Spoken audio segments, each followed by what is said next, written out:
good. That's right.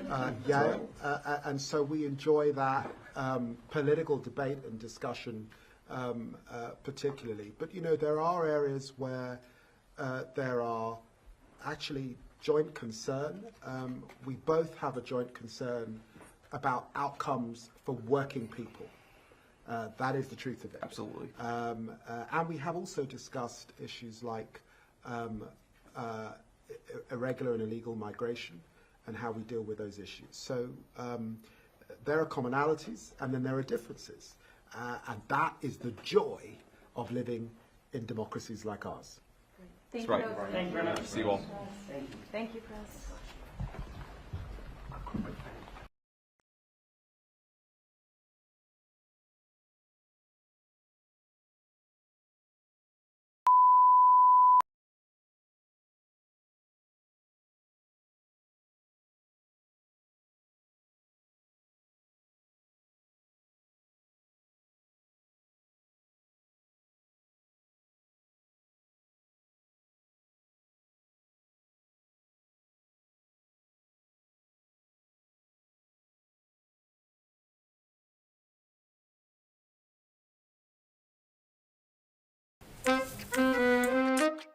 फिर बालों पे खर्चा, एक बार बाल गए ना वापस नहीं आते। फूफा जी, सनी को देखिए, जेनेटिक्स हो या कुछ और, ट्राया का कंप्लीट ट्रीटमेंट बाल उगाता है। Free hair test, custom kit, 5 महीने में रिजल्ट, वरना पैसे वापस। Percol Intenso, hand-picked beans from Colombia and India through. Foreign Secretary, the UK has taken a different tact on the situation in Palestine and the United States. Do you feel that your friendship with the Vice President might help, you know, have a discussion about ceasefire in Gaza? You know, Prime Minister Starmer is either meeting or discussing these issues with President Trump on a weekly basis, and I am doing the same with Secretary of State Rubio or Vice President Vance. And the truth is, what we all want to see is a ceasefire.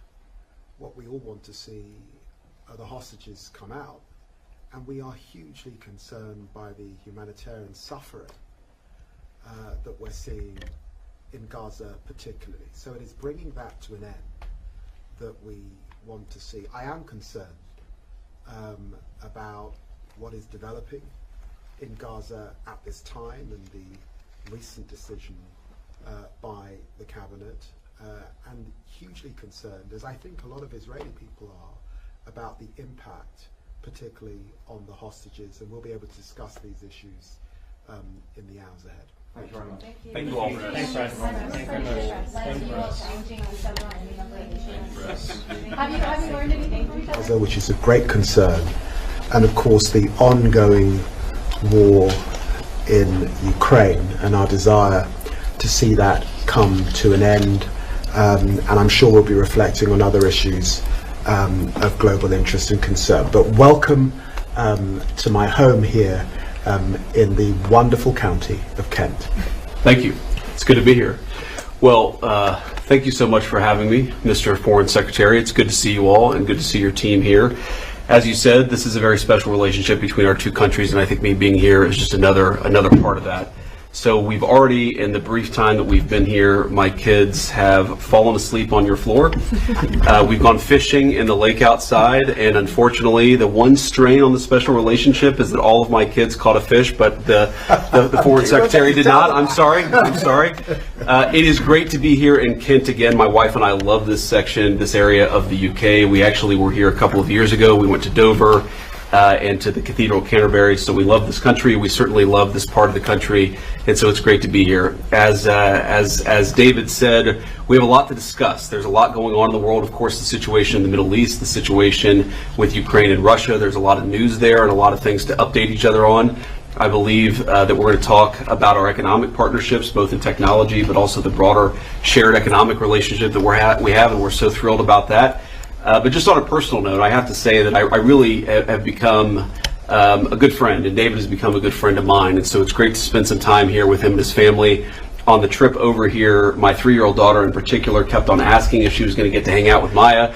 The answer, happily, was yes, and you've been very, very gracious host to me and the whole family, so we're very grateful to that. And to the people of England, I really love this country, and in particular, having never been to this beautiful house before and seen the surrounding area, I just say that the people who built it, the people who sustained it, I think really love the human spirit, and being here lifts up the human spirit. And so I feel, from one vice president to the people of England, thank you for having such a beautiful place for foreigners like me to come and talk about the issues of the day, because we really appreciate it and we're really thrilled to be here. So to David and your team, thank you so very much. Thank you. Absolutely. Thank you. Yeah. Did you catch a fish, sir?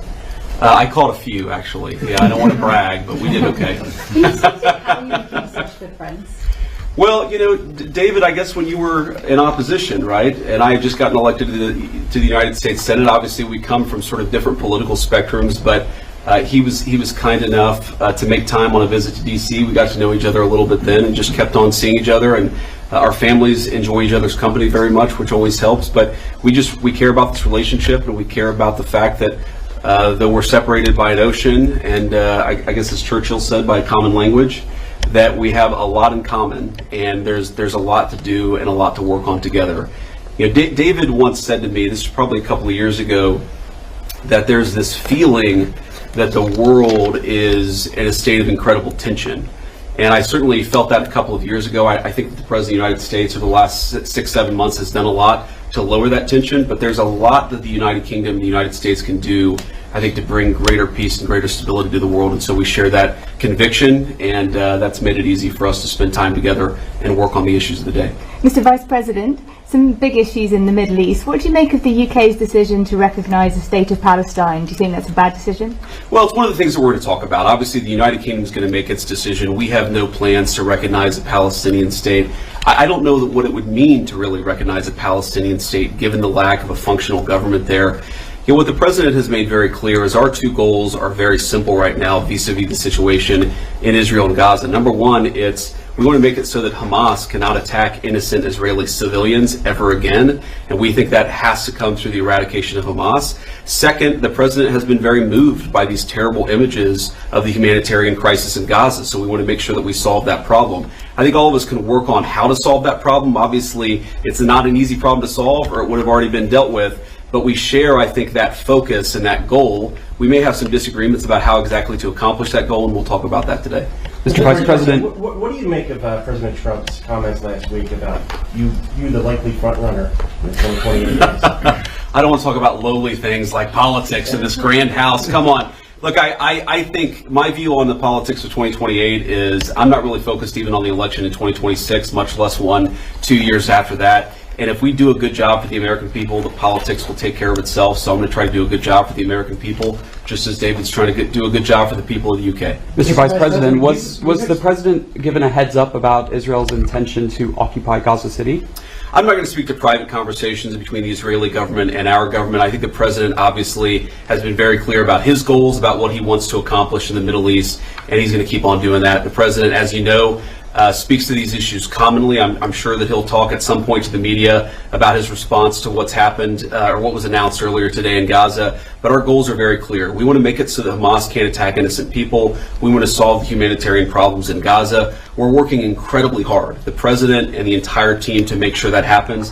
I mean, we've been in constant negotiations and conversations, even the last 24 hours, about how to get more aid into Gaza, about how to solve that humanitarian problem, and also how to get Hamas to a position where they can't continue to threaten the citizens and the civilians of Israel. So there's a lot of work to do there. There's a lot of common objectives here. There is some, I think, disagreement about how exactly to accomplish those common objectives, but look, it's a tough situation. Of course, we're not going to know exactly how to solve a very complicated problem. As the President has said himself, that people in some ways have been fighting for thousands of years. If it was easy to bring peace to that region of the world, it would have been done already. Mr. Vice President, you've expressed some concerns in the past about free speech in the United Kingdom and Europe more broadly. Do you bring any kind of a message to the Foreign Secretary today on that subject? Well, I'd say I've raised concerns about free speech in the United States